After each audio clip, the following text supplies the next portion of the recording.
नमस्कार मित्रांनो, बरेच भागामध्ये आज अतिमुसळधार ते मुसळधार पाऊस पडलेला आहे। आमच्या भागामध्ये सुद्धा खूप मोठा पाऊस पडला।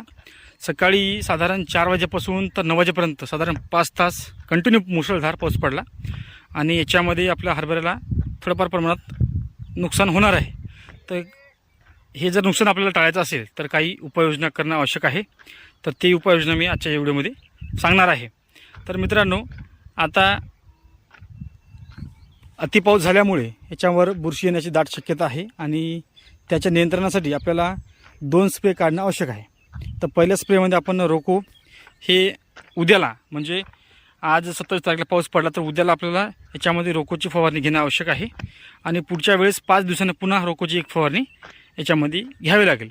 कारण की रोकोच फक्त आपल्याला तशी हरभऱ्यामधील जे मर आहे ते थांबवू शकते। कारण की हरभऱ्यामध्ये सर्वात बेस्ट बुरशीनाशक म्हणलं तर रोको आहे आणि हरभरा साधारण बऱ्याच शेतकऱ्यांचे 15 दिवस, काही जणांचे 20 दिवस, काही जणांचे 1 महिन्यातसुद्धा हरभरे आहेत। तर अशा शेतकऱ्यांनी ज्यांची पहिली फवारणी झाली असेल त्यांनीसुद्धा रोकोची फवारणी घ्या।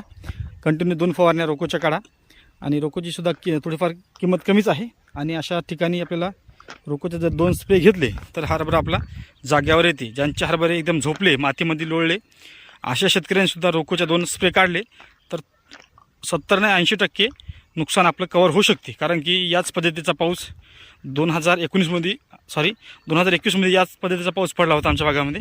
तर त्या ठिकाणीसुद्धा आपण हरभऱ्याला वाचवलेलं आहे। तर अशा पद्धतीने आपण जर नियोजन केलं तर 100% आपला हरभरा वाचते। आता बरेच जणांना वाटलं की आता असा पाऊस पडल्यानंतर हरभरा पूर्ण मरणार आहे। तर मित्रांनो, घाबरण्याचं काही कारण नाही, हरभरा मरत नाही, व्यवस्थित